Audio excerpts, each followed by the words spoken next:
How does a 72-year-old get enough protein to stay strong and to keep those muscles growing? Well, let me get cleaned up. We'll go down to the kitchen and I'll show you what I do.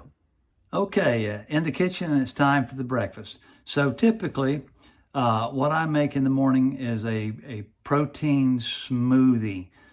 And I have a few food sensitivities. So I use beef protein rather than whey protein, which is what a lot of people would use. And also I use soy milk instead of just regular milk. But anyway, you take I freeze bananas. I freeze banana overnight. And now I just like to use half of that. So three pieces here, that's a half. I used to use a whole banana, but I don't need it to meet my nutrition goals, and I like the smoothie a little bit thinner. So starting off with half a banana, then I put in some creatine monohydrate. Now this does not have anything to do with building muscle, but it helps recovery, and that seems to be a pretty well accepted scientific fact. So five grams of this.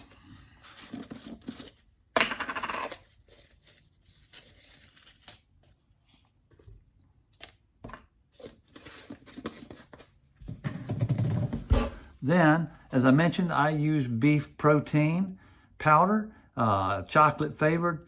Is it delicious? No, I wouldn't say that, but you know, it's let's see, it's 24 grams of protein per scoop. So that's going to start my day off right in terms of protein.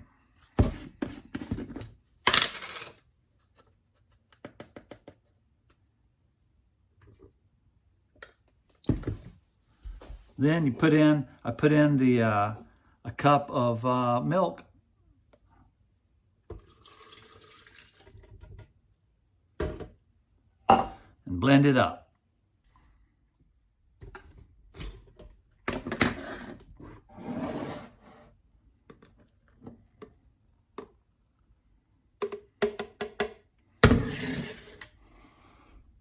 To breakfast. Now, one of my favorite go-to snacks, usually in the morning, pistachios, and a quarter of a cup has got 6 grams of protein. So let's throw that in the mix. And then that is going to turn into several handfuls of pistachios.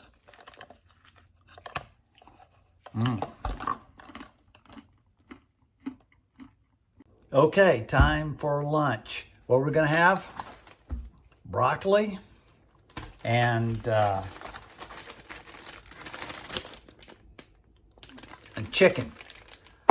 So now here's where it gets a little dicey, because I told you I'm going to tell you what I do, and sometimes I cook broccoli and chicken. Other times I'm lazy, and if I do, I just get one of these Healthy Choice steamers.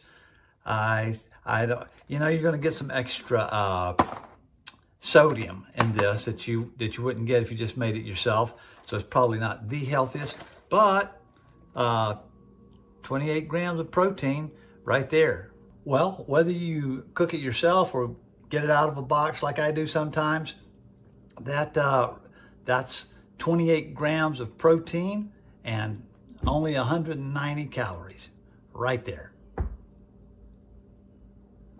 So, do I eat snacks? Glad you asked. I do eat snacks, and not just at random, but on purpose. So what do I snack on? Well, I have an apple every day. No protein in that, but a source of dietary fiber, and it's just good. Sonic Crisp. That's the best apple. You heard it here first. So then I also usually twice a day have an RX bar, which has 12 grams of protein in it. I love the chocolate sea salt, and that's almost like a candy bar.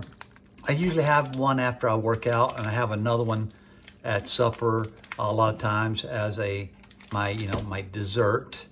So there's that. A substitute would be to drink one of these protein shakes. Now I have some food sensitivity to whey protein, so I can't do that. And this one is like a non-dairy protein shake, but it doesn't taste good. And I really can't take but one of those beef protein shakes a day. So I go with the protein, the RX bar. And then another thing that I do that really probably would be better off using a protein shake instead, but a little bit of beef jerky every day. So a half of a pack of this. I really like it, but once again, it's got way too much sodium. That's about 15 grams of protein right there. Now, you may ask, do you ever sneak a cookie, a cake, a pie, or a candy bar?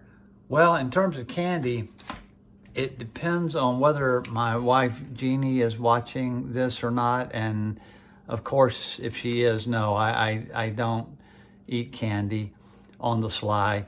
But if I were going to, theoretically, I'd grab one of these Justin peanut butter cups, super tasty, 4 grams of protein right there.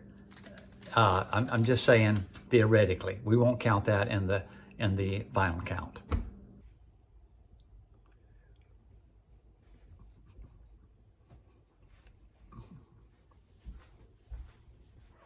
Okay, back for the evening meal. A lot of folks call it dinner. I grew up calling it supper down south, but the evening meal. So what are we going to do for the evening meal? Well, first of all, I'm going to be back to the chicken. That's my go-to protein. Good substitutes: fish, steak, great, but some more protein. And then what I'm going to add to that are some chopped vegetables, and or I might prepare the vegetables different ways. I'm going to add an entire avocado, a medium-sized avocado, or a half of one of these little buckets, or I don't know what you call that container. Anyway, a half of a container of guacamole. That will have 4 grams of protein in it. Now, tonight I don't feel like filling with all those vegetables and cooking the chicken. So I'm just going to use as an illustration another frozen food item, but a healthy choice: Power Bowl, which is riced cauliflower and some chopped up vegetables and chicken. So it's going to have the same things, the same ingredients I was just talking about, except once again, you have some extra preservatives and things added in that probably aren't the best. But that's 20 grams of protein and only 200 calories. So there's that, and you add the 4 grams from the avocado, and you got 24 grams for the evening meal. So you can get, that much delicious food, and that serving size, that's 20 grams of protein right there. Plus I'm going to cut up the avocado and put on top of it. Yummy. So you can see that I am getting right at my protein requirements every day, and it's not that difficult to do. You can do it too. And hey, leave me a comment. Talk to me in the comments. Let me know, do you think you're getting enough protein? What's your favorite go-to protein food? And if you need to confess to sneaking a snack here and there, and you want to do that in public, well, the comments would be a great place. Hey, see you next time.